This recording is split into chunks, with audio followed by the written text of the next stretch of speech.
Hariom sir जी।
सीता जी, रश्मि जी, प्रिया जी, प्रीति जी, कंचन जी, आरती सिंह जी। एक कोई number जुड़े हैं, अपना नाम नोट करें। और सोमा जी। चलिए, लगता है लगभग लगभग जुड़ने वाले जुड़ गए हैं।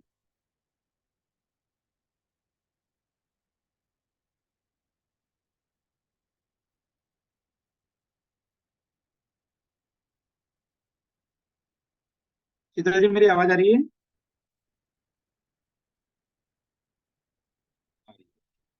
जी सर।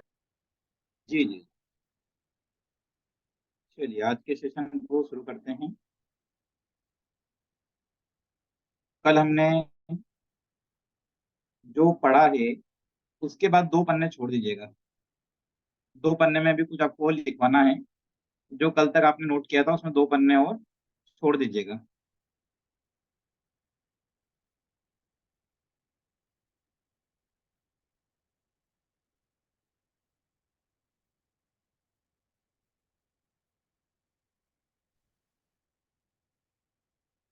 अभी हमने जो पढ़ा है वो आज भी रिवाइज हो जाएगा आपका। आज के टॉपिक में भी उसमें से कुछ बातें आ रही हैं आपके सामने फिर से, ठीक है? अधिक पढ़ना है या तुरंत अपन पीपीटी को लेकर आते हैं?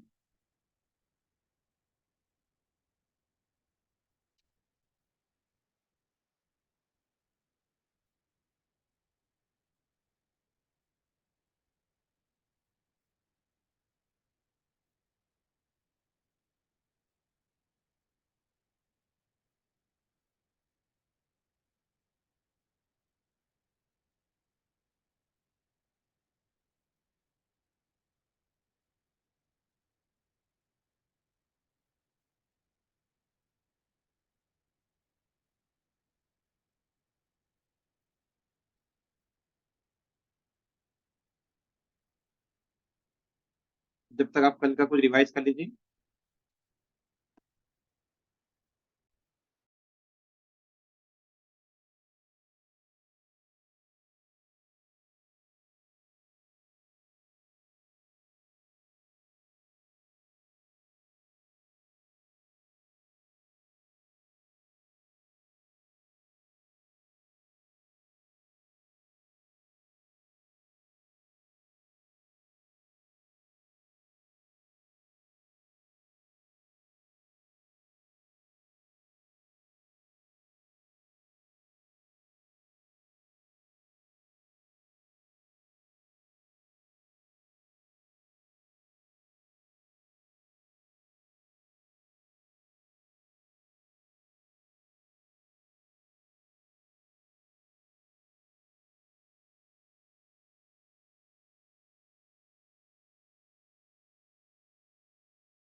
आज का पीपीटी आपको नजर आ रहा था अभी स्क्रीन पे?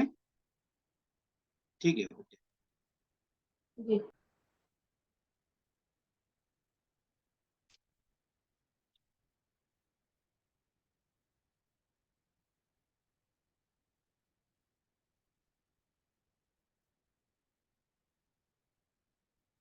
चलिए, सबसे पहले आज का टॉपिक है, 2 पेज छोड़ दीजिएगा जो हमने लिखा उसके बाद में उस टॉपिक में ऐड करवाना है अभी।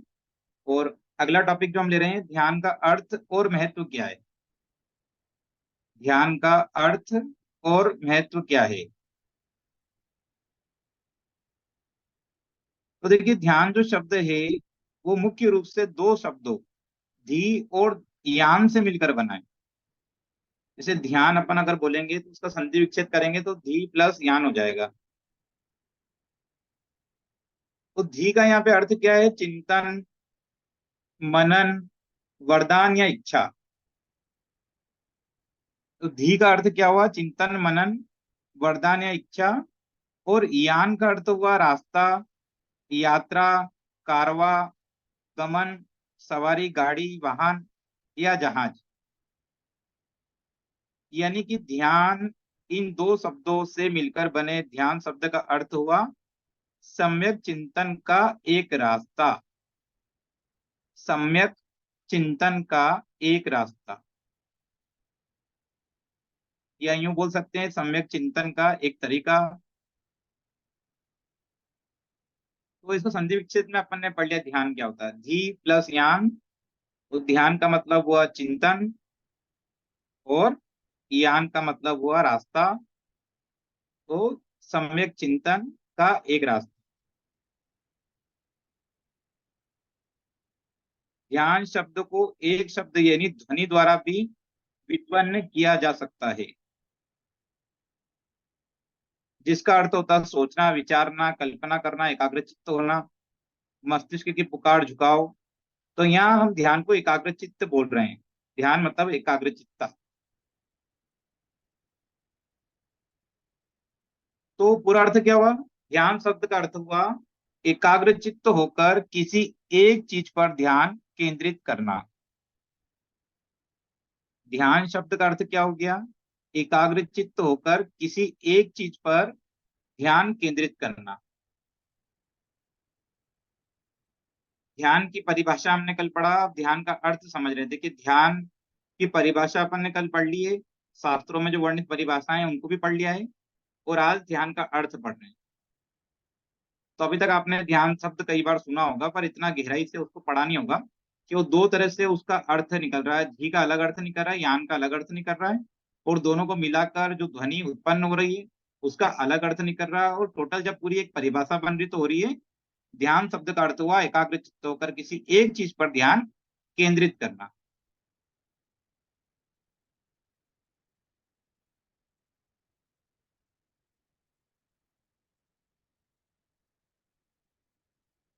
ओवरऑल आपको जो समझना है वो ये समझना है कि ध्यान मतलब एकाग्रचित्त होकर किसी वस्तु पर हम जब केंद्रित हो रहे हैं।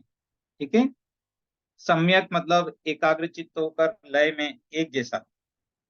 और इससे रिलेटेड अभी तक आपके मन में कोई प्रश्न आया हो तो तुरंत पूछ सकते। कल हमने परिभाषाएं पढ़ी थी, उसका अर्थ समझ रहे हैं। अभी और डिटेल में जाएंगे, आगे जाएंगे। इसे बहुत सिंपल है अभी तो, ऐसा कुछ कठिन नहीं था जिसमें आपको समझ में नहीं आए। सर इसको लास्ट सेंटेंस क्या बोला सर? ध्यान का ध्यान का जो अर्थ है एकाग्र चित्त होकर किसी बिंदु पर केंद्रित होना। सर कल भी यही लिखा था हमने, चित्त की हाँ जी। एकाग्रता को ध्यान कहते हैं। देखो, मैं इसलिए आपको इतनी सारी परिभाषाएं बता रहा हूँ, इसलिए इतना सारा कुछ बता रहा हूँ कि आपके रडार से कुछ भी बाहर नहीं हो। सब आप बता सको, कोई भी आपके सामने पूछे तो शास्त्रों की परिभाषा भी बता सको, गीता की परिभाषाएं भी बता सको, और फिर उसका अर्थ भी बता सको। कई बार होता है ना, लोग आपसे प्रश्न कर लेते हैं ध्यान का अर्थ क्या है। तो ध्यान का अर्थ क्या हुआ जो अभी मैंने समझाया। ध्यान की परिभाषाएं क्या हुई जो 2 दिन से समझा रहा हूँ। ठीक है। परिभाषा अलग है, अर्थ अलग है। परिभाषा और अर्थ दोनों को जोड़ के अपन क्या कर रहे हैं, ध्यान, पहले शब्द को समझ रहे हैं कि ध्यान, इतना अपन सुनते हैं मेडिटेशन मेडिटेशन मेडिटेशन। तो उसका अर्थ भी अपने को पता होना चाहिए, कितनी गहराई से अपने को उसका अध्ययन करना है, क्योंकि आप उसको उसके स्कॉलर हो रहे हैं, उसके बारे में आपको ए से लेके जेड तक पूरा नॉलेज होना चाहिए। ठीक है, तो अभी अपन ने क्या समझ लिया, ध्यान को समझा एक परिभाषा के रूप में, फिर अर्थ के रूप में। चलो आगे चलें, कोई दिक्कत तो नहीं? चल स्क्रीन पे आ जाती है फिर से।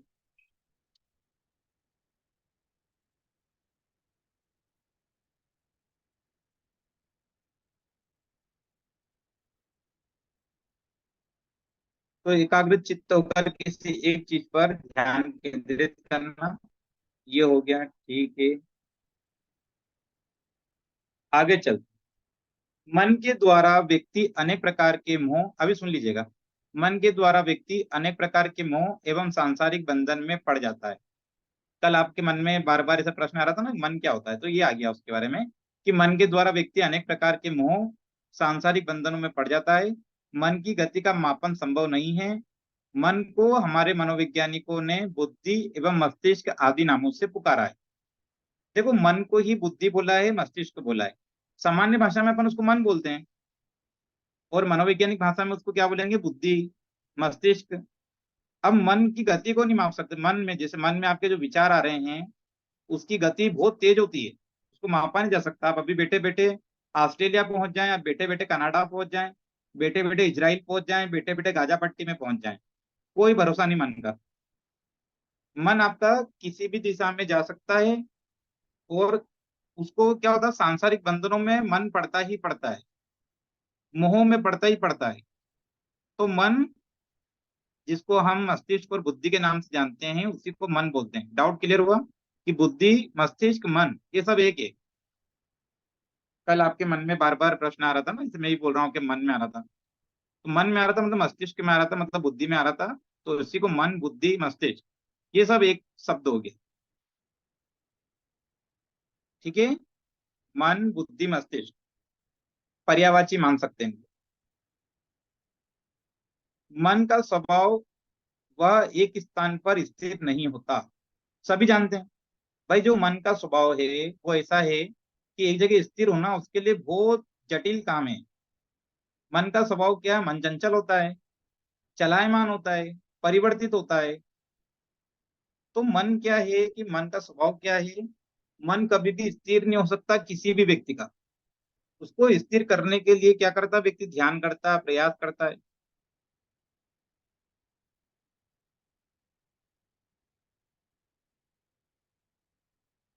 और मन की इस विकृति को दूर करने के लिए, तो मन के इस विकृत एवं परिवर्तनशील स्वरूप को एक निश्चित बिंदु पर केंद्रित करने के लिए ध्यान की अवधारणा का उदय हुआ। अब क्यों ध्यान आया, ऋषि मुनियों क्यों लेकर आया इसको, क्योंकि क्या होता था कि मन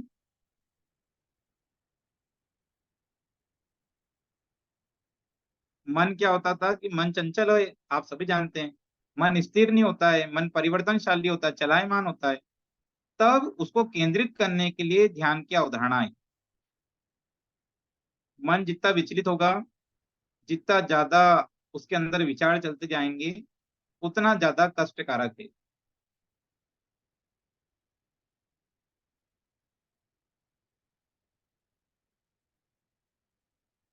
और देखो, ध्यान, योग को अपन, ध्यान के बिना योग अधूरा है। हमारे जो ऋषि मुनि थे, वो अनेक प्रकार की सिद्धियां उन्होंने प्राप्त करी, अनेक प्रकार की दक्षताएं उन्होंने प्राप्त की, और उसके पीछे बहुत बड़ा कारण ध्यान है।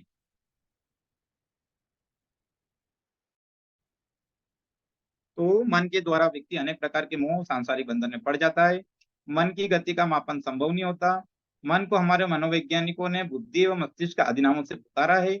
और मन का स्वभाव है कि वह एक स्थान पर स्थिर नहीं होता, वह परिवर्तन एवं चलायमान अवस्था में रहता है। मन के इस विकृत एवं परिवर्तनशाली स्वरूप को एक निश्चित बिंदु या तथ्य पर केंद्रित करने के लिए ध्यान की अवधारणा का उदय हुआ।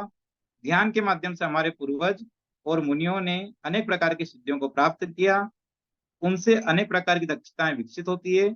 वर्तमान समय में योग के साथ ध्यान की चर्चा आवश्यक रूप से की जाती है। इतना नोट कर लिया आप सबने?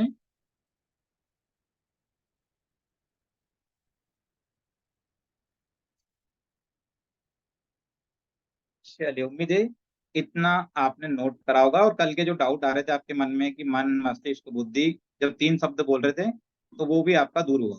सर मैंने नोट नहीं किया, मुझे आपने कहा था अभी लिखना नहीं है तो मैंने लिखना अच्छा अच्छा। शुरू ही नहीं किया था। अरे वो तो एक लाइन को बोला था।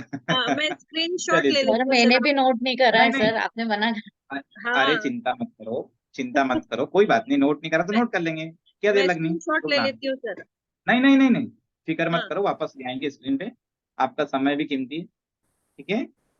वापस स्क्रीन पे आ जाएगा और आप उसको नोट कर लेना। मैंने पहली लाइन के लिए बोला था, चलो, पर कोई बात नहीं, 2 मिनट लगेंगे, नोट हो जाए। आप बोलते जाइए, हम लिखते जाएंगे फटाफट। हाँ जी।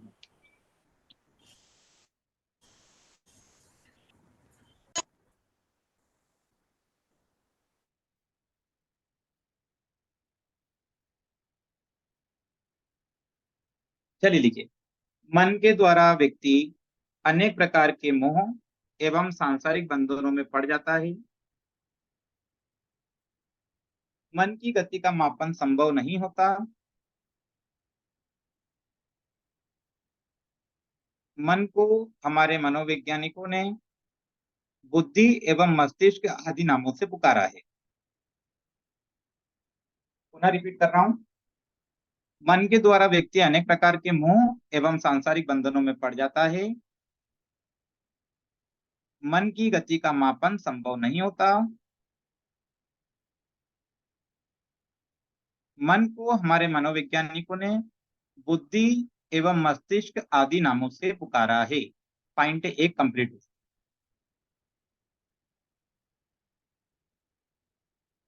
पॉइंट 2,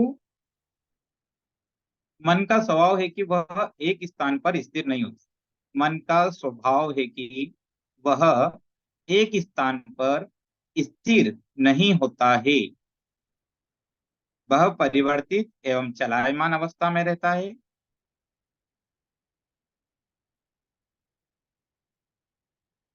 मन के इस विकृत एवं परिवर्तनशाली स्वरूप को एक निश्चित बिंदु मन के इस विकृत एवं परिवर्तनशाली स्वरूप को एक निश्चित बिंदु या तथ्य पर केंद्रित करने के लिए ध्यान की अवधारणा का उदय हुआ।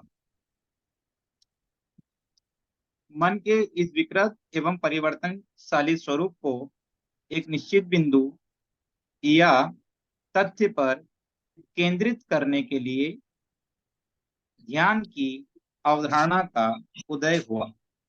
जिनका माइक ऑन है बंद कर लीजिए।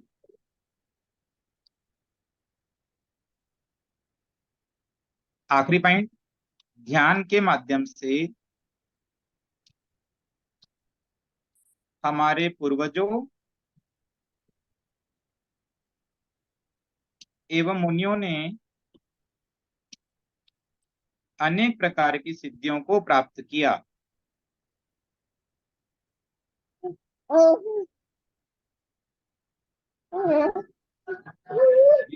माइक ऑन है, बंद कर लीजिए प्लीज।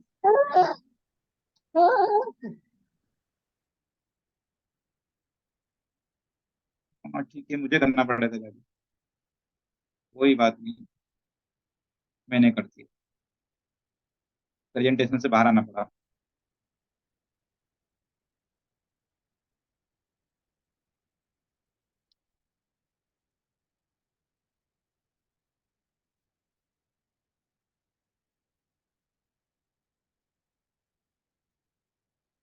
ध्यान के माध्यम से हमारे पूर्वजों एवं मुनियों ने अनेक प्रकार की सिद्धियों को प्राप्त किया तथा उनमें अनेक प्रकार की दक्षताएं विकसित होती है। वर्तमान समय में भी योग के साथ वर्तमान समय में भी योग के साथ ध्यान की चर्चा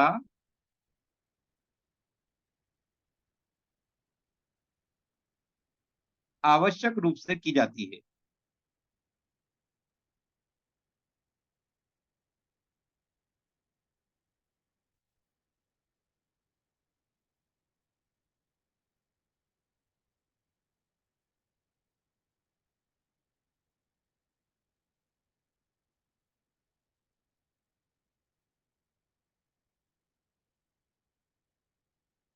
चलिए, यहाँ तक नोट हो गया सभी का। जी सर, हो गया।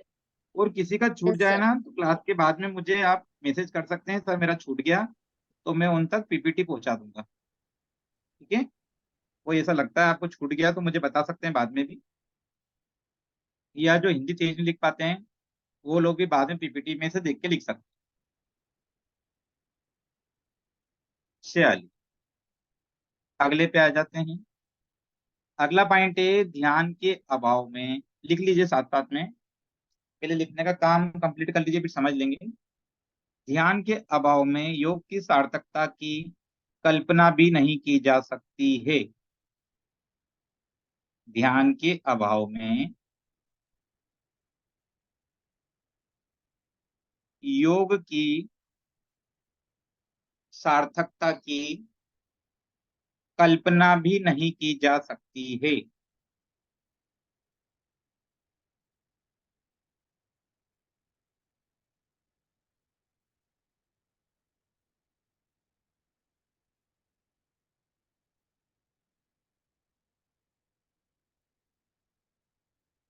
आगे की लाइन तो आपको केवल याद रखनी है, उसको लिखना नहीं, केवल पहली लाइन लिख लो।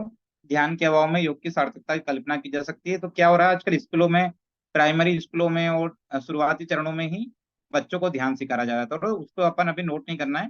केवल पहली लाइन नोट कर लो कि ध्यान के अभाव में योग की सार्थकता की कल्पना भी नहीं की जा सकती। अगला है जब कोई व्यक्ति अपने मन मस्तिष्क की शांति के लिए मन को स्थिर कर भटकने से रोकता है तो उसे ध्यान कहते हैं। जैसे हमने बात करी कि मन में अनेक तरह के विचार आते हैं, उन विचारों को जब हम स्थिर करेंगे और भटकने से रोकेंगे मन, तो उसे ही ध्यान कहा जा रहा है। जो विचार आ रहे हैं उन विचारों को मन मस्तिष्क, इसलिए मन मस्तिष्क का लगा दिया साथ में, बुद्धि मन मस्तिष्क सब एक ही बात है। तो जब कोई व्यक्ति, उसके मस्तिष्क के अंदर उसको जब शांति चाहिए, शांति के लिए क्या करेगा वो, मन को स्थिर करेगा, भटकने से रोकेगा, तो उसे ही ध्यान कहते हैं। जब कोई व्यक्ति अपने मन मस्तिष्क की शांति के लिए अपने मन को स्थिर कर भटकने से रोकता है तो उसे ध्यान कहते हैं। अगली लाइन तो आपने कल लिख ली थी, उसको नहीं लिखना है। कल अपन लिख चुके हैं कि ध्यान मोक्ष के पूर्व की अवस्था है और अष्टांग योग में 7वां अंग है, और आत्म साक्षात्कार कर लेते हैं, सब अपन कल पढ़ चुके हैं, तो रिवीजन हो रहा केवल। और बड़ी लाइन क्या है इसमें आखिरी में, अगर सीधे शब्दों में बोले तो ध्यान मोक्ष का द्वार है। मोक्ष की प्राप्ति कैसे होगी, तो लगातार ध्यान करने से मोक्ष की प्राप्ति होगी।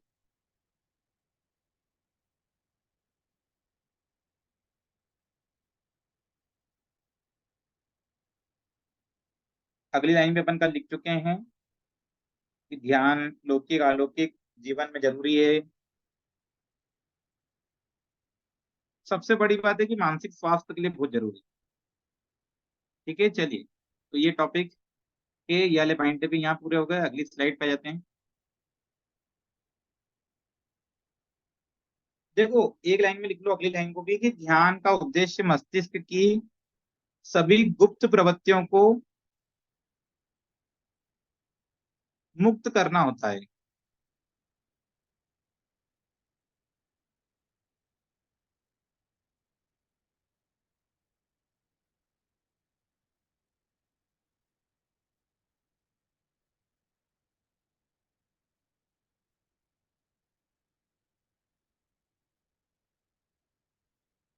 और आखिरी लाइन लिख लो इसमें से कि ध्यान में केवल आत्मज्ञान रह जाता है, बाकी सभी स्थिति में लुप्त हो जाता है।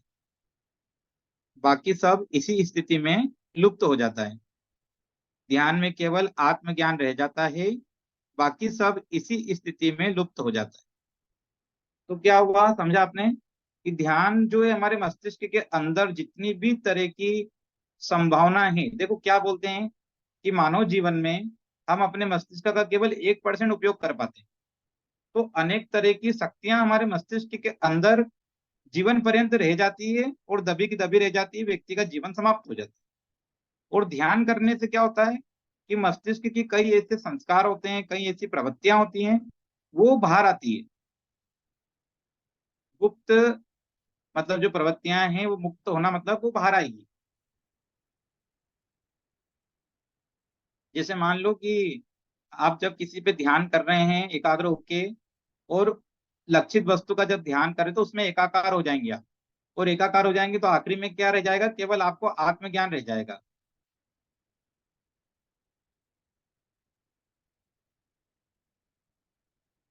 अनेक महापुरुष जैसे गौतम बुद्ध हैं, उनको भी आत्मज्ञान ज्ञान की प्राप्ति हुई, और अनेक तरह की उनके अंदर भी जो गुप्त प्रवृत्तियां थी वो जागृत हुई ध्यान से। तो ध्यान में एक बहुत बड़ा नाम है गौतम बुद्ध का। तो ऐसे ही अनेक ऋषि मुनि भी हुए, साधु संत भी हुए, जो इतने शक्तिशाली हो गए। जैसे अगर अपन आज बात करें, आज भी कई लोगों के पास ये विचित्र शक्तियां होती हैं कि जब हम उनसे मिलते हैं तो आश्चर्यचकित हो जाते हैं, और अपने को लगता है कि ये चमत्कार है। चमत्कार नहीं है, वो अपनी कुंडली जागरण, कुंडलियों की शक्तियों का जागरण, मानसिक शक्तियों का जागरण। और ऐसा करने से आप किसी के बारे में बहुत कुछ जानकारी आपको प्राप्त हो सकती है, उसके पास्ट के बारे में आपको जानकारी प्राप्त हो सकती है। अनेक ऐसी शक्तियां हैं जिनके जागरण से आपको अनेक तरीके, तो उसका कहीं चमत्कार वाला मामला नहीं हो गया। चमत्कार नहीं, उसके पीछे का साइंस है, उसको बोल रहे हैं मेडिटेशन, ध्यान। ध्यान करने से सामान्य व्यक्ति, जैसे अपन बात करते हैं, चलिए स्लाइड हटा लेते हैं थोड़ी देर के लिए। जैसे एक सामान्य व्यक्ति है, वो सामान्य व्यक्ति अभी आसन योग वगैरह कुछ भी नहीं करता है, कभी उसने कुछ करा ही नहीं, आसन वगैरह नहीं किया, और उसके सामने आप धनुरासन भी कर दोगे तो उसके लिए बहुत बड़ी बात। उसके सामने चक्रासन कर दोगे तो वो आश्चर्यचकित हो जाएगा, अरे वाह, अरे कैसे करा, कैसे संभव हुआ, ये तो चमत्कार हो गया, आप ऐसे कैसे हो गए, आप हाथ के बल पैर के बल आपका बिल्कुल हिस्सा ये चक्रासन कैसे हो गया, या आपने शीर्षासन कर दिया तो वो आश्चर्यचकित हो, "अरे, ये सिर के बल उल्टे कैसे हो"। अरे वो चमत्कार कुछ भी नहीं है, वो तो रोज का अभ्यास है। ऐसा शारीरिक अभ्यास से व्यक्ति वहां तक पहुंचा, उसने क्या करा, विभूतियों को प्राप्त कर लिया। लेकिन ध्यान जब व्यक्ति करता है, जो नया व्यक्ति, उसके लिए चमत्कार है। जैसे ध्यान से कोई ने अपनी कुंडली जागरण कर लिया, आप उसके समक्ष गए, उसने आपको बोल दिया कि आपके पास्ट में ये हुआ है, तो आप बोल रहे हो कि अरे ये तो चमत्कार हो गया, इनको कैसे मालूम पड़ा, मैंने तो कुछ बताया ही नहीं। आप आश्चर्यचकित हो गए, आपने बोला कि मैंने तो इनको कुछ बताया ही नहीं, इन्होंने मेरे बारे में इतना सब कुछ कैसे बता दिया। तो ऐसी शक्तियों का जागरण संभव है ध्यान के माध्यम से।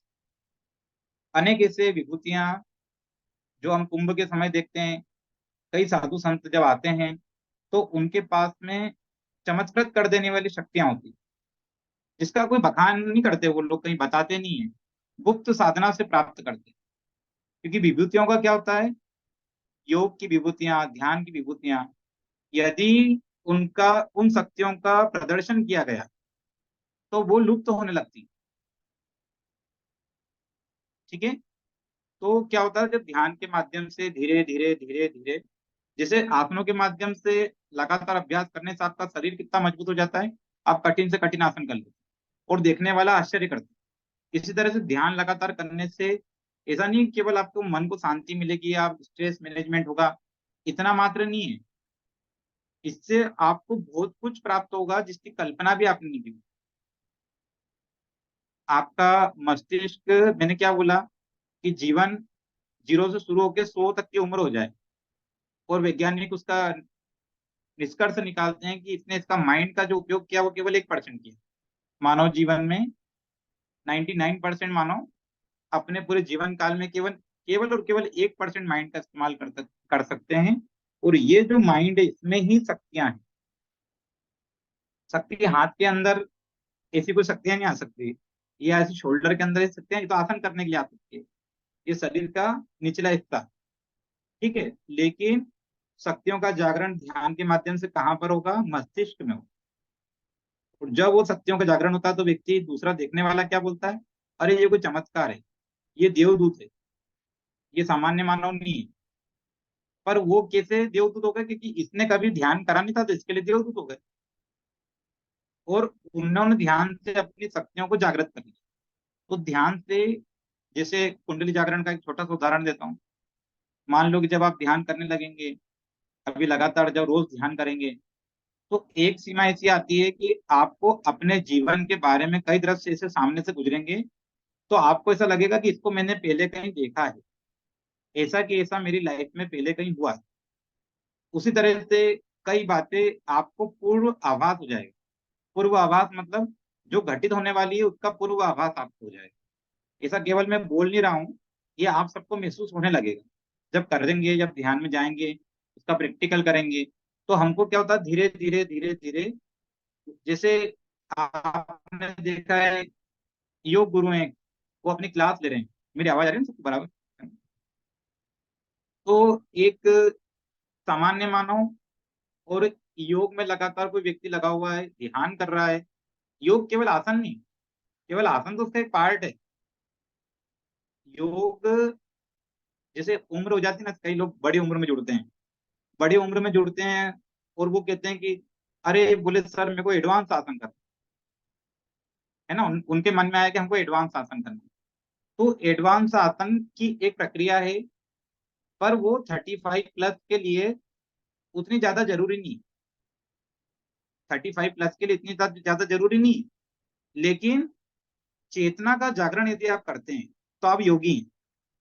आसन करने बहुत अच्छे से आसन करने वाला योगी नहीं है। अभी जो कंपटीशनों में जाते हैं या बहुत मेडल लेके आ गए या बहुत बड़े आसन किए, उनके जैसा कोई नहीं कर पा रहा, तो वो योगी नहीं है, वो एथलीट है। योगी कौन हुआ? जिसकी चेतना का जागरण। योगी कौन हुआ? जो ध्यान करता है। योगी वो नहीं हुआ जो चक्रासन कर रहा है, योगी वो नहीं हुआ जो हैंड स्टैंड कर रहा है, योगी वो नहीं शीर्षासन कर रहा है। अरे ये तो सर्कस में भी कर लेते हैं लोग। अगर एक तरह से बोला जाए तो सर्कस में तो अपने से अच्छा अच्छा कर लेते हैं। जापान में जिम्नास्टिक के जो प्लेयर होते हैं, ओलंपिक में जिम्नास्टिक के प्लेयर आते हैं, वो तो अपनी पूरी घड़ी कर लेते हैं। तो हमारा योग उतना नहीं है। हमारा योग केवल आसन ही, आसन उसका केवल एक पार्ट है। एक छोटा सा कल अपन ने पढ़े ना, अष्टांग अष्टांग योग पढ़ा ना कल अपन ने, तो उसमें आसन को क्या पढ़ा? एक अंग पढ़ा।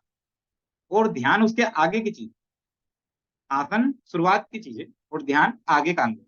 तो क्या होता है कि जब हम ध्यान में जाएंगे तो चेतना पे काम करोगे। जब चेतना पे काम करोगे, जब जैसे आपने योग क्लास कर रहे हैं, घर गए, फिर थोड़ा ध्यान करने लगे, शुरुआत में थोड़ा सा अजीब लगेगा, फिर धीरे धीरे जब उसमें रमने लगोगे, गहराई पे ध्यान में उतरने लगोगे, तो वहां पर आपको महसूस होने लगेगा कि आपके अंदर क्या परिवर्तन हो रहे। अब ध्यान का कोई कंपटीशन नहीं होता। आसनों के कंपटीशन हो सकते हैं, ध्यान का कंपटीशन हो सकता है। ध्यान से जो प्राप्त हो रहा है वो अकेले अपने को ही मालूम होता है।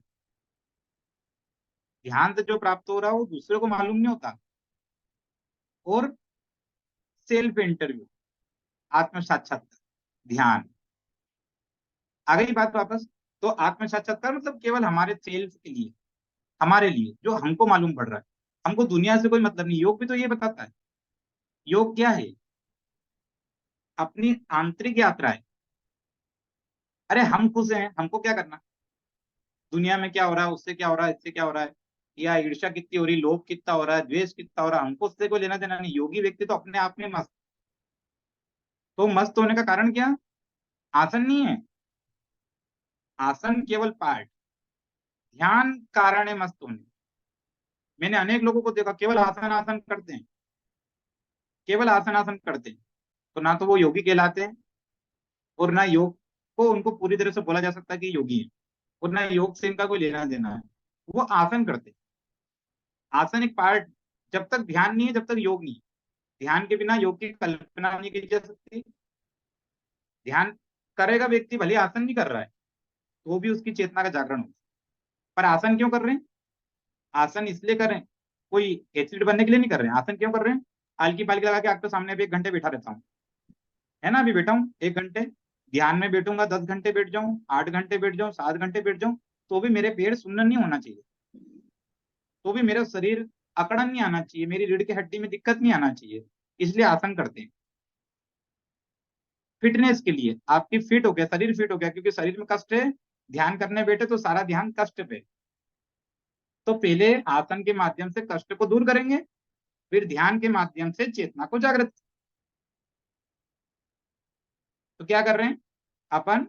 ध्यान करने के पहले शुद्धिकरण भी जरूरी है। यम नियम की बात करी थी अपन ने कल, वो भी जरूरी है। और यम नियम करने का फिर आसन पे आएंगे। प्राणायाम भी जरूरी है, क्योंकि पता चले आप ध्यान में तो बैठे, और आपने सोचा कि मैं श्वासों पर ध्यान लगाऊं, और पता चले कि आपकी श्वास के बराबर नहीं चलती है, आपको दमे का रोग है, आपको कोई बीमारी है, शुगर की दिक्कत है, कुछ दिक्कत है, और उसको बार बार यूरिन जाना पड़ रहा है, तो उसका कहाँ से ध्यान लगेगा? तो पहले उसको क्या करना पड़ेगा? आसनों के माध्यम से शुगर को मेंटेन करना पड़ेगा। एक सिंपल सा उदाहरण, एक शुगर है किसी व्यक्ति को, उसको बार बार यूरिन जाना पड़ता है, अब उसको आपने बोल दिया 1 घंटे ध्यान करो, तो उसके लिए संभव नहीं है। तो वो योगी कहाँ से बनेगा? वो चेतना की तो बात ही छोड़ो, वो तो परेशान है। तो पहले आसन के माध्यम से उसका शुद्धिकरण होके उसको क्या करेंगे? फिट करेंगे। फिट करके फिर वो ध्यान में जाएगा। मालूम पड़े घुटने में इतना दर्द हो रहा, भयंकर तकलीफ हो रही, दवा खा खा के व्यक्ति जीवन चला रहा है, और उसको बोल दिया कि ध्यान में बैठो। अब साहब वो ध्यान में बैठा, और पता चले कि वो उसका पूरा जो ध्यान, अपन ने तो आंख बंद करा दी, उसने भी आंख बंद कर दी, पर उसका ध्यान तो घुटने के दर्द भी रहेगा, क्योंकि शरीर में यदि कहीं दर्द है, शरीर में यदि कहीं दर्द है तो ध्यान नहीं लग सकता। ये प्रैक्टिकल बता रहा हूँ, यदि शरीर में कहीं दर्द है तो आपका ध्यान कतई भी नहीं लग सकता, कोई भी नहीं बोलेगा, कहीं भी लिखा हुआ नहीं है। पर मैं बता रहा हूँ, यदि प्रैक्टिकल बता रहा हूँ, यदि ये आपको कष्ट है, बीमारी है, तो सबसे पहले योग के माध्यम से उसका इलाज करेंगे, थोड़ा थोड़ा ध्यान करेंगे, थोड़ा थोड़ा ध्यान कर सकते हैं। फिर जब आंतरिक बिल्कुल उतरना ही है ध्यान में, 1 घंटे 2 घंटे बिल्कुल ध्यान में बैठना ही है, तो उसके लिए आपको शरीर को पहले स्वस्थ करना पड़ेगा। अब एक व्यक्ति है, उसको क्या हुआ कि कर्जा उसके ऊपर 10-12 लाख, कर्जे वाले उसको बार बार फोन लगा, वो ध्यान करने बैठा, वो ध्यान करेगा? कर ही नहीं पाएगा। वो क्या हो गया? कर्जे की समस्या उसके दिमाग में चल रही है। अब उसको कोई बार बार फोन कर रहा है, वो मालूम है कि फोन नहीं उठाएगा तो वो सामने वाला घर आ जाएगा, है ना? ऐसे महान होते ना, पहलवान होते ना। तो वो उसके घर आ गया, घर आ गया, दरवाजा बजाया, वो लोग ध्यान कर रहा था, उसको उठा लिया। बोले उठाओ उसको, बोले जो भी कर रहा उठाओ, मैं पैसे लेने आया। लड़ाई झगड़ा शुरू हो गया। तो पहले क्या करना पड़ेगा कि जो समस्या है उनका समाधान करना पड़ेगा, तो यम नियम का पालन करना पड़ेगा। यम नियम में पता है, संतोष, जिसके पास संतोष है वो कभी कर्जे में नहीं जाएगा। कर्जे में चला गया था तो वो ध्यान नहीं कर सकता, क्योंकि जिसका कर्जा लिया है वो व्यक्ति थोड़ी छोड़ेगा, वो तो मानसिक रूप से प्रताड़ित है। जब तक उसके मन में चल रहे विचार, अब वो बैठ गया, कहीं भी छुप के बैठ गया तो भी ढूंढ लेगा वो, जिसने उसको 10-12 लाख रुपए दिए होंगे, तो वो तो तब भी उसको ढूंढ लेगा। एक कल्पना बता रहा हूँ मैं, रियल में होता है ऐसा। तो वो व्यक्ति को पहले क्या करना पड़ेगा? उसको यम नियम में संतोष भी आता है। तो पहले जिसका बोलते हैं ना, जितना अपना खर्चा है उसी के अनुरूप सब करना, उसके अनुरूप कमाना है, उसके अनुरूप खर्चा करना है। उसको ज्यादा जिसने बढ़ाया उसके ऊपर कर्जा हो गया। तो कर्जा हो गया, और उसको आप बोलो तू तो योगी बन जा। वो आया आपके पास, वो बोले कि सर मैं बहुत परेशान हूँ कर्जे से, तो मेरे को क्या करो? तो बोले ध्यान में बैठ जा। तो जिसने कर्जा लिया होगा वो अपनी क्लास में जाएगा। तो इसलिए उसको पहले क्या करना पड़ेगा? उसको यम नियम पे ले जाना पड़ेगा कि भैया तुम यम नियम का पालन करो पहले, और जितनी भी तुम्हारी विकृतियां हैं इनको सबको दूर करो। अब एक नशे वाला व्यक्ति है, नशे का आदी है, बहुत दारू वगैरह पीता है ना? अब वो आपके पास आ गया, उनने बोला कि साहब मैं रात में तो पीता हूँ पर सुबह योग करूंगा, तो संभव थोड़ी है।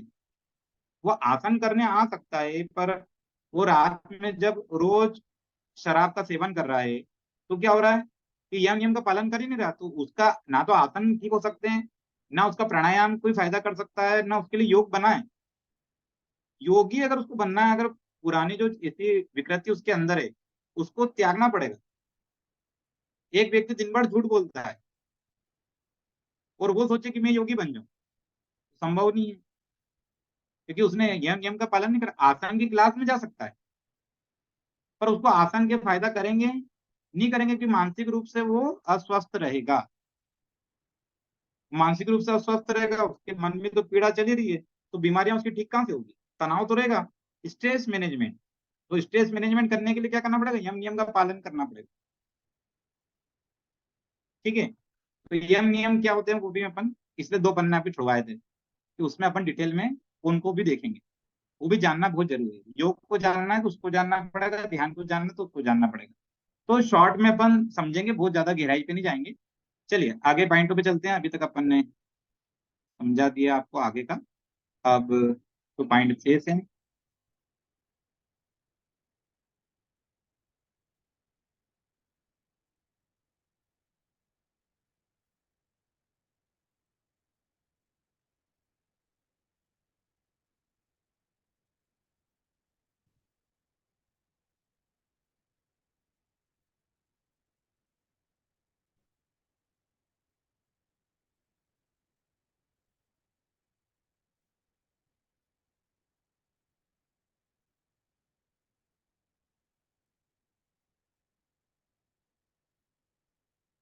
अब फिर एक थोड़ा सा चित्त का नाम वापस से आ गया है।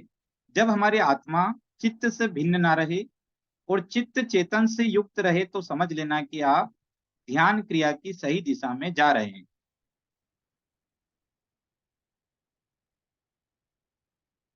सर नोट डाउन जब करना है? हमारी, हाँ नोट डाउन कर लो, अच्छा रहेगा। तो फिर से बोलिए ना सर, से थोड़ा सा। बिल्कुल बिल्कुल, फिर से बोलता हूँ, रिपीट कर रहा हूँ। जब हमारी आत्मा चित्त से भिन्न रहे ना रहे, जब हमारी आत्मा चित्त से भिन्न ना रहे और चित्त चेतन से युक्त रहे तो समझ लेना कि आप ध्यान क्रिया की सही दिशा में जा रहे हैं। अब ये लाइन आपके ऊपर से गई, मुझे मालूम है, पर कोई बात नहीं, बाद में समझ में आ जाएगी। जब हमारी आत्मा चित्त से भिन्न ना रहे, मतलब चित्त शांत हो गया और आत्मा और चित्त से क्या हो गया, एक रूपता आ गई, है ना। तो जब हमारी आत्मा चित्त से भिन्न ना रहे, आत्मा और चित्त एक हो गए, उनके अंदर का अंतर खत्म हो गया और चित्त चेतन से युक्त रहे तो समझ लेना कि आप ध्यान क्रिया की सही दिशा में जा रहे हैं। हमारे मन का विषय रहित हो जाना भी एक प्रकार से ध्यान है। ये लाइन आपको समझ में आ जाएगी। हमारे मन का विषय रहित हो जाना, हमारे मन के अंदर जितने तरह के विषय चलते हैं, रहित हो जाना मतलब उससे मुक्त हो जाना। तो हमारे मन का विषय रहित या मुक्त हो जाना भी एक प्रकार का ध्यान है। और किसी वस्तु और बात पर विचार ना करना भी ध्यान है। ब्लैंक हो जाना, जिसको हमने पहले दिन समझा था।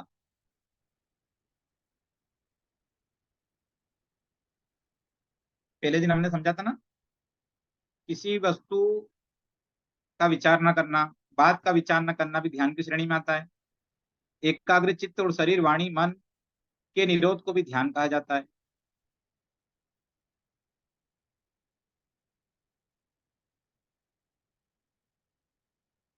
वाणी और मन के निरोध, वाणी का निरोध क्या हो गया, मौन।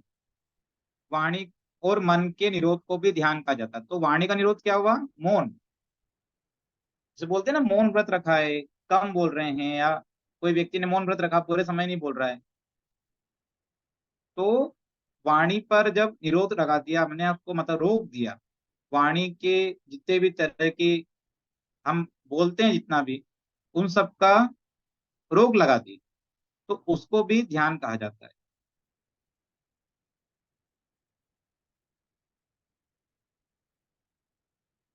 हमारी आत्मा के चिंतन को भी ध्यान कहा जाता है। ब्रह्म और हमारी आत्मा के चिंतन को भी ध्यान कहा जाता है।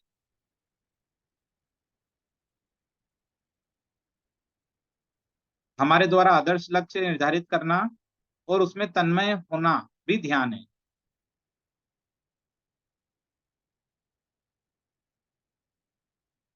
शास्त्रों में दो तरह से ध्यान को बोला है। एक बोला है सगुण ध्यान, एक निर्गुण ध्यान, आगे आएगा इसके बारे में विस्तार से। सगुण ध्यान और निर्गुण ध्यान, वो गहन संहिता में कल हमने पढ़ा था। स्थूल ध्यान, ज्योतिर्मय ध्यान, सूक्ष्म ध्यान। तो शास्त्रों में दो तरह से वर्गीकरण है, सगुण ध्यान और निर्गुण ध्यान। गहन संहिता में तीन तरह से।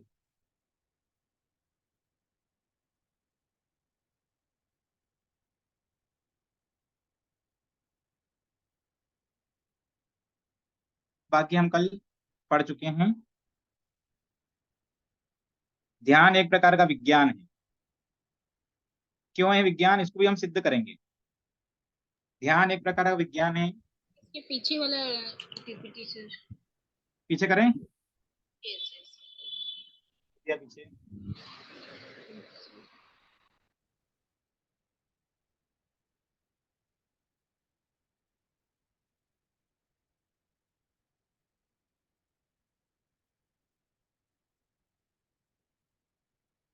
जिस प्रकार से वायु रहित स्थान पे दीपक का प्रकाश फैलता है, ठीक उसी प्रकार ध्यान का नियमित अभ्यास भी हमें आत्म शुद्धि की ओर लेकर जाता है। समझना, जैसे यदि जहाँ पे बहुत तेज हवा चल रही है वहां दीपक आप जला नहीं सकते हैं, तो वहां पर क्या करना पड़ता है, वायु रहित उसको अपने को ऐसा बनाना पड़ता है, स्थान को आसपास ओट देनी पड़ती है, और फिर दीपक का प्रकाश सभी दूर फैलता है। ठीक उसी प्रकार से ध्यान का नियमित अभ्यास भी हमें आत्मशुद्धि की ओर लेकर जाता है। सर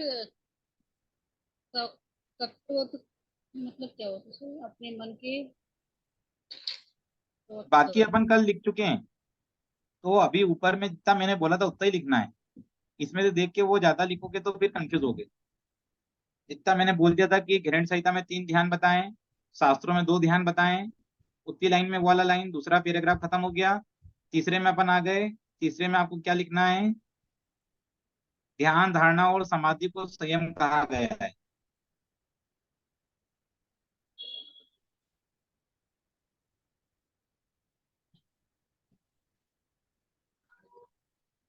बस ज्यादा नहीं नोट करना है, बाकी तो समझने का था। एक एक लाइन नोट कर लोगे तो उसमें आपको पूरा डिटेल समझ में आ जाएगा। यस।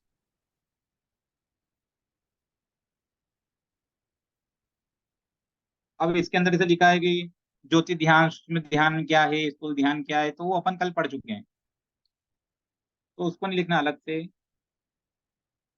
चलिए आगे चलें। Yes sir.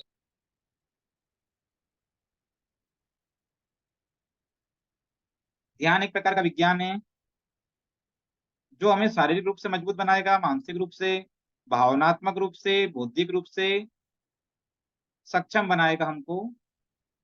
अब देखो, शारीरिक रूप से आप समझते हो कि ध्यान करने से मन आपका शांत रहेगा तो शारीरिक बीमारियां भी दूर होगी, मानसिक बीमारी तो दूर होना ही होना है। भावनात्मक क्या हो गया? भावनात्मक मतलब जैसे जरा सा दुख हुआ, आप बहुत ज्यादा दुखी हो गए। थोड़ी सी कोई ने अच्छी बात बोली तो उसके लालच में आ गए, बहुत जल्दी खुश होने लग गए, बहुत जल्दी दुखी होने लग गए, और कोई ने कुछ ऐसी बात बोल दी रोने लग गए, अंतर मन में दुख को बैठा लिया, तो उसको बोलते हैं भावनात्मक रूप से कमजोर होना। तो ध्यान क्या करता है? शारीरिक रूप से मजबूत बना रहा है, मानसिक रूप से मजबूत बना रहा है, भावनात्मक रूप से मजबूत बना रहा है, जो कि हमारे लिए आज के दौर में बहुत जरूरी है, और बौद्धिक रूप से सक्षम बनाता है। जैसे आपको बौद्धिक रूप से मतलब आपके मेंटल लेवल को बहुत हाई करेगा। इनका माइक ऑन है, कृपया बंद करें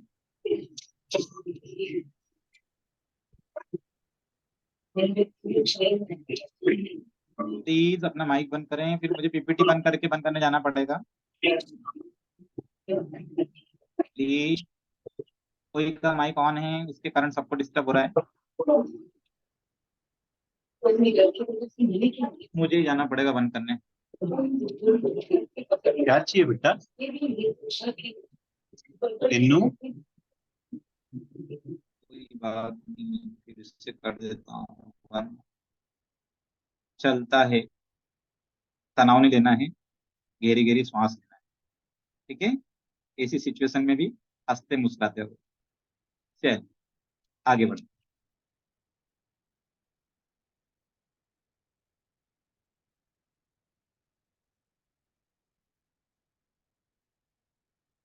तो फिर से अपन आ गए।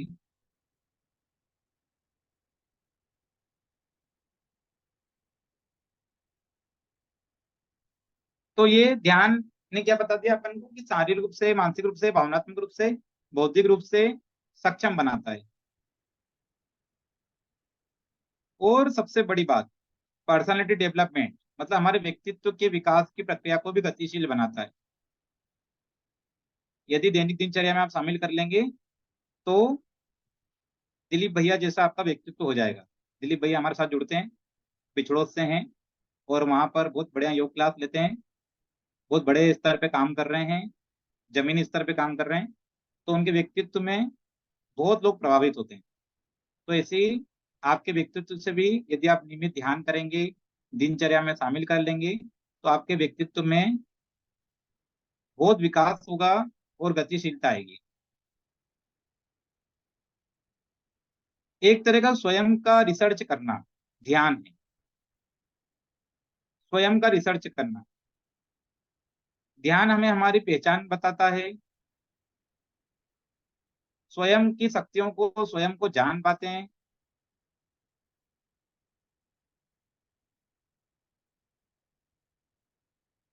और देखो आखिरी लाइन लिखी है, आज स्वस्थ और तनाव मुक्त जीवन के लिए सिर्फ ध्यान यानी मेडिटेशन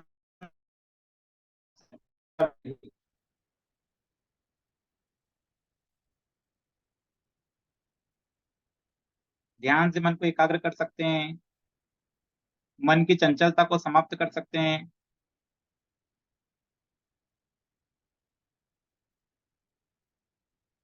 मनोविकार, क्रोध, ईर्ष्या, द्वेष आदि को दूर कर सकते हैं,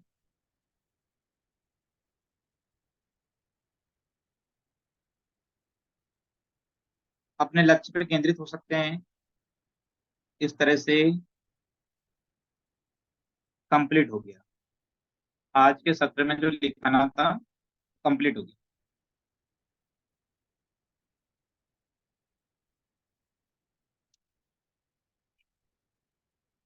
चलिए, तो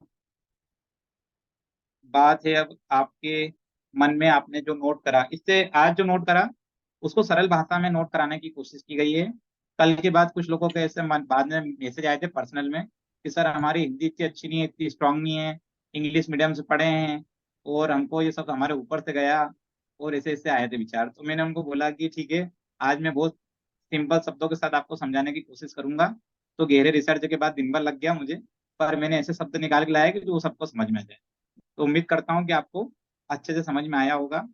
जो लिखा था वो सामान्य भाषा में लिखा हुआ था, तो आपको समझने में ठीक रहेगा और आपको धीरे धीरे करके सब शब्द समझ में आने लगेंगे। थोड़ा समय लगेगा, भी नए नए हैं तो लगेगा थोड़ा सा ऐसा, लेकिन अच्छा है कि आप लगातार जुड़ेंगे तो धीरे धीरे क्या होगा कि जब रोज वो आप शब्द आपके सामने आएंगे ना, तो आप उसके हैबिचुअल हो जाएंगे, मतलब आप उसके लिए तैयार हो जाएंगे, आपका माइंड समझने लगेगा धीरे धीरे। हाँ कंचन जी, आपका कोई प्रश्न है आप पूछिए। सर जैसे आपने बोला ना कठिन शब्द, तो मैंने अभी निरोध का सर्च किया। निरोध मेरे लिए नया था, तो उसका मतलब रुकावट और वश में होना होता है। हाँ हाँ सही बात है, ये सिंपल सी बात है। देखो अवरोध, अवरोध का मतलब क्या हो गया, किसी कार्य को रोकना। फिर अपन ने बोला कि जैसे निरोध हो गया तो उसका मतलब भी उसको रोकना, रुकावट लाना, हर्डल्स। ठीक है, अवरोध सुना है सर, तो अवरोध सुना है। निरोध मुझे लगा निरोध अवरोध क्या है मतलब।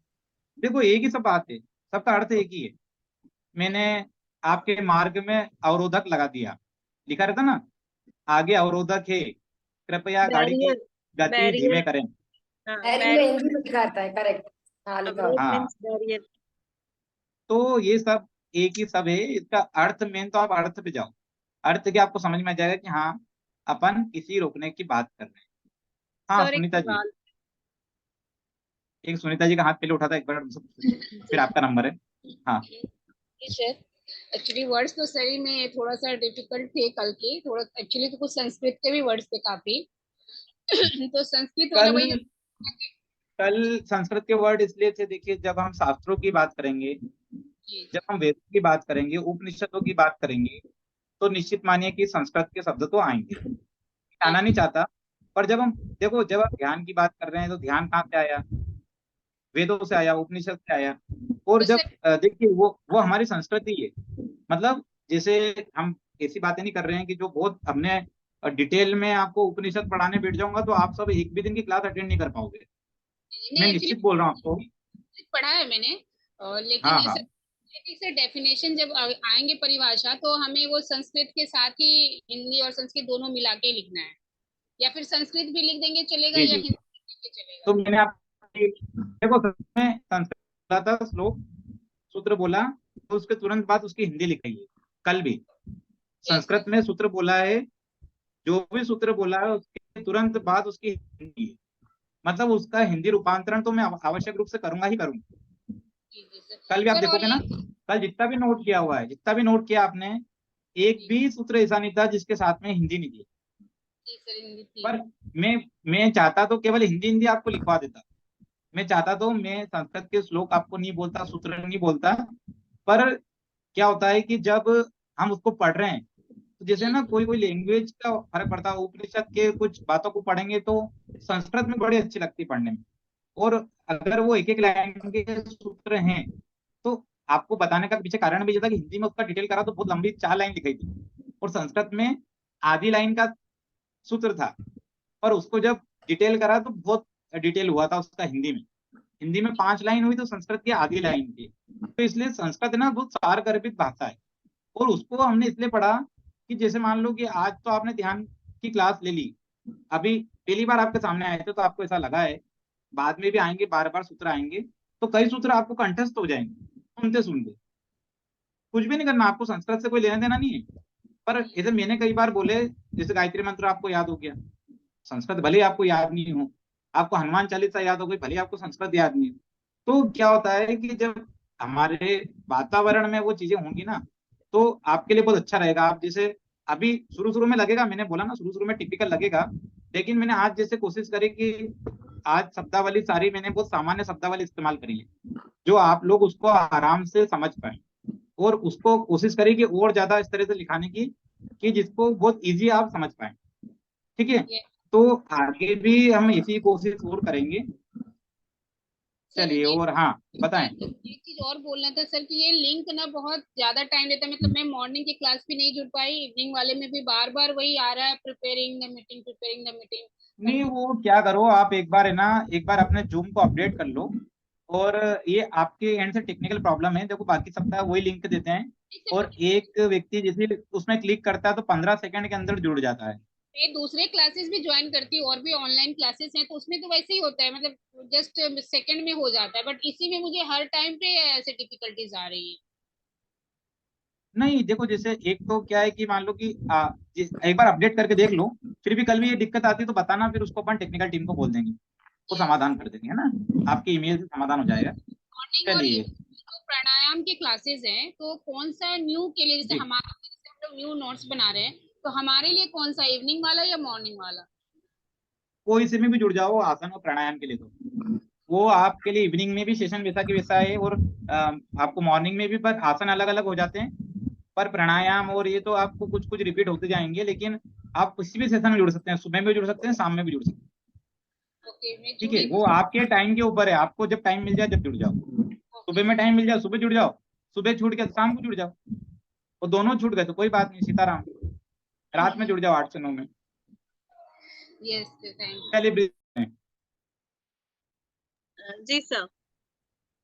सर ये जो हमने परिभाषा जो लिखी है ना, परिभाषा और अर्थ, तो जो ये परिभाषा है ये तो फिक्स है कि महर्षि एक तो आदि शंकराचार्य के अनुसार, और ये महर्षि व्यास के अनुसार, ये तो फिक्स है कि ये एज इट इज है। फिर आपने ध्यान के जो अर्थ बताए और ध्यान के बारे में जो बताया, तो सर एग्जाम में अगर आया, इतने सारे ध्यान ये है, ध्यान ये है, ध्यान है, अगर एग्जाम में है आया तो हमें ऐसा, एग्जैक्टली देखो देखो, लिखना समझो क्या है? समझो समझो, अच्छा प्रश्न है आपका, प्रश्न हमको समझ गया मैं।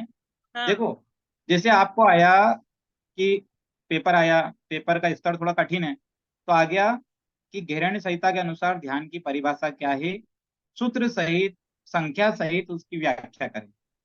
गहरानी संहिता में सूत्र नंबर कौन सा था, है ना, और उसकी व्याख्या करें। तो आपको गहरानी संहिता वाला लिखना है। सर सूत्र नंबर भी गहरानी पूछेंगे? संहिता में कितने प्रकार के ध्यान बताए गए हैं, तो वो वहां पे आपको वो लिखना है।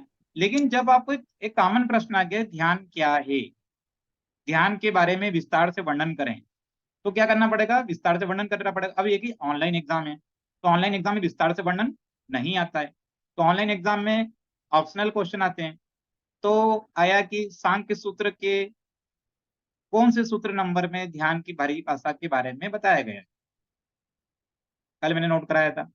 तो उसके ऑप्शन आए 6, 7, 10, 15, जो भी, उसमें से फिर आपने एक ऑप्शन लगाया, है ना। ऐसे 6:25। ही आ गया, ऐसे ही आ गया कि गीता में किस अध्याय में ध्यान की बात कही गई है, तो हाँ। आपको फिर उस पे आ गए।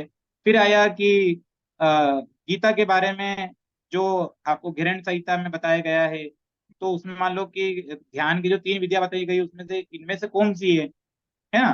फिर उसमें आ गया स्थूल, आ गया निर्गुण, आ गया ज्योतिर्मय ध्यान, आ गया, और एक और कोई ऑप्शन आ गया, या ये सभी आ गया।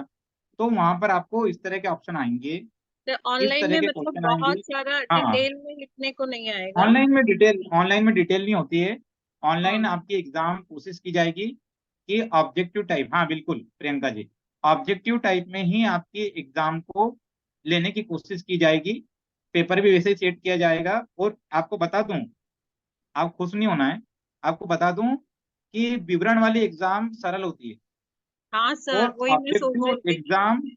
ऑब्जेक्टिव एग्जाम कठिन होती है। विवरण वाले एग्जाम में ध्यान क्या है, तो आप उसमें जो जो आपके दिमाग में जितना भी कुछ है सब लिख के आ सकते बहुत हो, सारा लिख सकते पर वही हैं। मैं सोच रही हूँ, बहुत सेम सारा लिख थिंग मैं सकते हैं। भी यही सोच रही हूँ कि सर आप वो बोल रहे हो ना कि वो नंबर पूछेंगे, वो नंबर कैसे याद करें?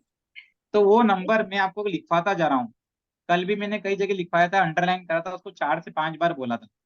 तो मैं वही चाहता हूँ, देखो इसलिए वही नहीं लिखा मान कल। लीजिए ये संस्कृत का श्लोक है ना, उस श्लोक में क्या करा,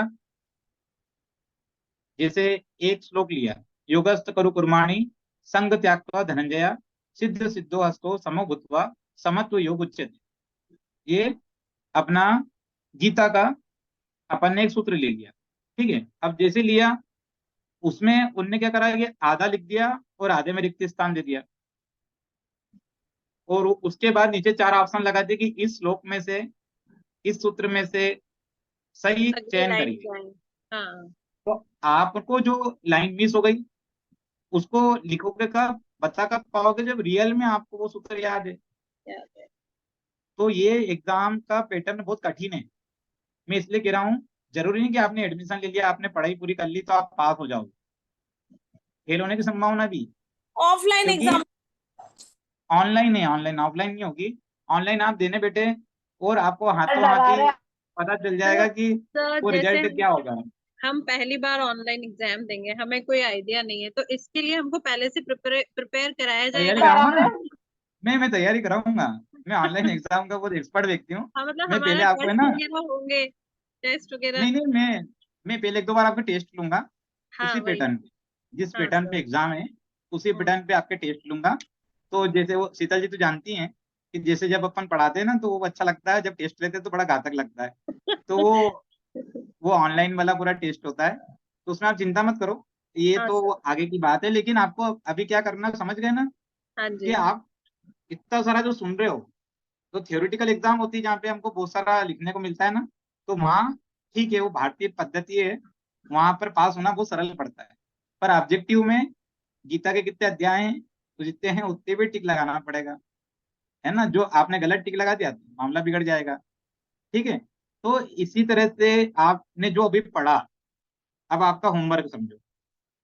अब वो ऐसा आता ना, वो ग्रीन ग्रीन जिससे आप अंडरलाइन करते हो उसको, उससे आपने क्या करा, हेडलाइन को मार्कर। मार्कर से। मार्कर, एकदम राइट। वो मार्कर लिया आपने और उससे क्या करा, ये है ना, हाइलाइटर, हाइलाइटर से उसको हाईलाइट कर लिया, किसको, जो आपको लगता है कि ऑब्जेक्टिव टाइप में आ सकता है। ये सब हमने वो करके ही रखे। हाँ हाँ, तो जो जो ऐसे आपने ऑब्जेक्टिव आपको लगता है कि इससे बन सकते हैं, उन पे आपको फोकस करना है, वो आपके लिए फायदेमंद होगा। ध्यान पे तो फोकस कर ही रहे हैं आप, समझ ही रहे हैं। और विस्तार से क्यों बता रहा हूँ, विस्तार से इसलिए बता रहा हूँ कि आपको उसके बारे में सारे कॉन्सेप्ट क्लियर हो जाए, ठीक है। जैसे आज अपन ने उसको 2 टुकड़े में पढ़ा, धी प्लस यान।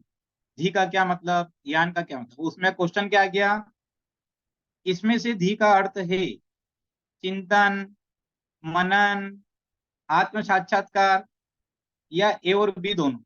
तो अब आपको उसका फिर वैसा जवाब देना है ना। तो ये एक तरीका है, बाकी आपको उसमें घबराने की बात नहीं है। आप रोज उसको पढ़ोगे तो धीरे धीरे आप उस लेवल पे पहुंच जाओगे कि सबके जवाब दे पाओ। आउट ऑफ सिलेबस कुछ भी नहीं। अभी मैंने एमएससी का पेपर बनाया अभी यूनिवर्सिटी के लिए, तो वो जो पेपर बच्चों के सामने जाएगा ना, तो वो अंदर ही अंदर बड़ा, मतलब उनने तैयारी करी है, बहुत खतरनाक वाली तरीके से करी होगी, बहुत सारा लिखने की तैयारी करी होगी।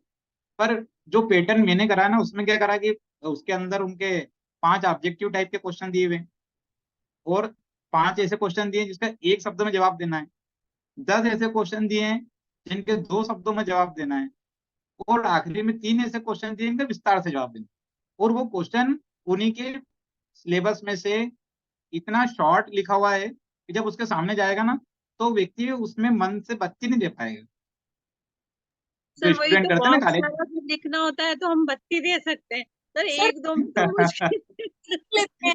में तो इस तरह से अभी आप करेंगे, लगातार पढ़ें, अच्छा पढ़ें। देखो, ऑब्जेक्टिव की बात आती है तो मतलब आपको क्या ध्यान रखना है कि अभी तो मस्ती की बात थी, गहरा पढ़ना है, गहरा रिसर्च आधारित पढ़ना है, और वही हम पढ़ना चाहते हैं। रोज जुड़ क्यों रहे हैं अपने लाइफ में से 8 से 9 का इतना कीमती समय निकाल के, ताकि आपको सीखने को मिले। और अभी मैं निश्चित बोल सकता हूँ कि भले आपकी 3 दिन की क्लास हुई है, पर इन 3 दिन में आप जब सोते होगे तो आपको बड़ी शांति रहती होगी कि हाँ, अपन ने कोई नया सीखा है।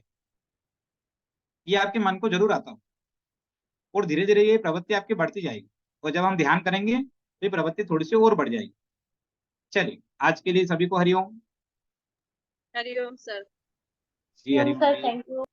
धन्यवाद। जी माय हरिओम प्लेजर, माय सर। प्लेजर। हरिओम सर। हरिओम जी, हरिओम। हरिओम जी, हरिओम सर। हरिओम जी, हरिओम सर। हरिओम जी, हरिओम जी।